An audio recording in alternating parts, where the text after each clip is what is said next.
اللہ رب العالمین ہی قادر ہے، اس کے علاوہ کوئی دوسرا قادر نہیں ہے۔ میرے بھائیوں دوستو، اس کائنات کے اندر، اس دنیا کے اندر، اس روئے زمین کے اندر جتنی بھی چیزیں ہیں، یہ تمام چیزوں پر اللہ رب العالمین قادر ہے۔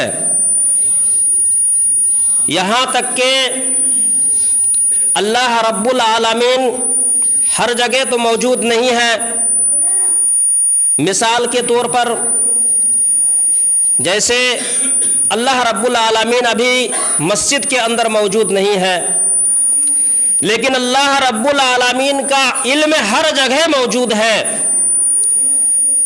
آج جمعہ کی نماز پڑھنے کے لیے کتنے آدمی جمعہ کی نماز پڑھنے کے لیے آئے ہیں، اور جمعہ کی نماز نہیں پڑھنے والے کتنے آدمی نہیں آئے ہیں، کتنے آدمی کام کر رہے ہیں، کتنے آدمی بیمار میں مبتلا ہیں۔ اللہ رب العالمین ہر ایک چیز کو جاننے والے ہیں، ہر ایک چیز کا اللہ رب العالمین علم رکھتے ہیں۔ اللہ رب العالمین لیکن ہر جگہ موجود نہیں ہے، لیکن اللہ رب العالمین کا علم ہر جگہ موجود ہے۔ مثال کے طور پر اللہ رب العالمین سمندر میں نہیں ہے، لیکن سمندر کے اندر کتنے قسم کی مچھلیاں ہیں، کتنے قسم کے کیڑے مکوڑے ہیں، کون سی مچھلی کس مچھلی کا پیٹ بھرا ہوا ہے، کون سی مچھلی بھوکی ہے، کہ کون سے کیڑے نے کھایا ہے، کون سے کیڑے نے نہیں کھایا ہے۔ یہ ساری چیزوں کو جاننے والا اللہ رب العالمین ہے۔ اگرچہ سمندر کے اندر اللہ رب العالمین موجود نہیں ہے، لیکن اللہ رب العالمین ہر ایک چیز کو جان رہا ہے، ہر ایک چیز کے بارے میں اس کو علم ہے۔ تو اللہ رب العالمین ہر چیز پر قادر ہے۔ اس لیے اللہ رب العالمین قرآن کریم کے اندر مختلف جگہوں میں اللہ رب العالمین فرماتا کہ ان اللہ علی کل شیء قدیر، بے شک کہ تو ہر چیز، بے شک اللہ رب العالمین ہر چیز پر قادر ہے۔ اور کہیں فرماتا ہے انک علی کل شیء قدیر، بے شک کہ تو ہر چیز پر قادر ہے۔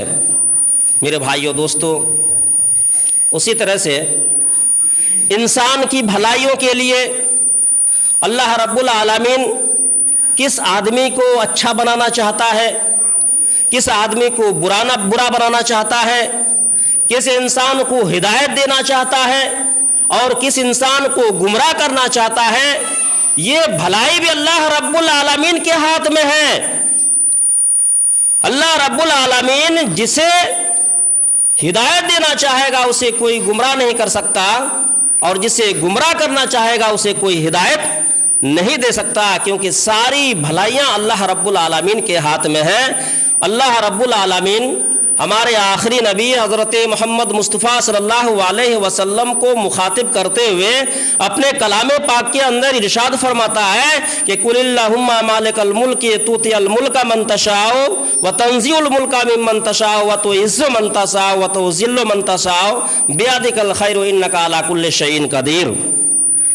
کہ اے محمد صلی اللہ علیہ وسلم کہو، اے مالک الملک، جسے تو چاہے ملک دے، جسے تو چاہے ملک چھین لے، جسے تو چاہے عزت دے، جسے تو چاہے ذلیل کر دے، ساری بھلائیاں تیرے ہاتھ میں ہے۔ انک علی کل شیء قدیر، بے شک کہ تو ہر چیز پر قادر ہے۔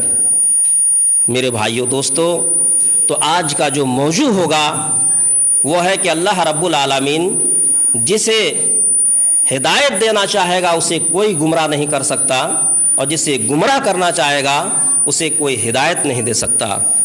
میرے بھائیوں دوستو، اللہ کے نبی حضرت محمد مصطفیٰ صلی اللہ علیہ وسلم جب نبی بنے، جب نبی ہوئے، تو اللہ کے نبی حضرت محمد مصطفیٰ صلی اللہ علیہ وسلم کے اندر اس بات کی بڑی تڑپ تھی، بڑی فکر تھی کہ مکہ کے تمام لوگ دین اسلام کو قبول کر کے نجات اخروی اور فلاح و بہبودی کی مستحق بن جائیں۔ اس لیے اللہ کے نبی حضرت محمد مصطفیٰ صلی اللہ علیہ وسلم پاگل اور دیوانوں کی طرح مکہ کی گلی کوچوں میں گھوما کرتے تھے،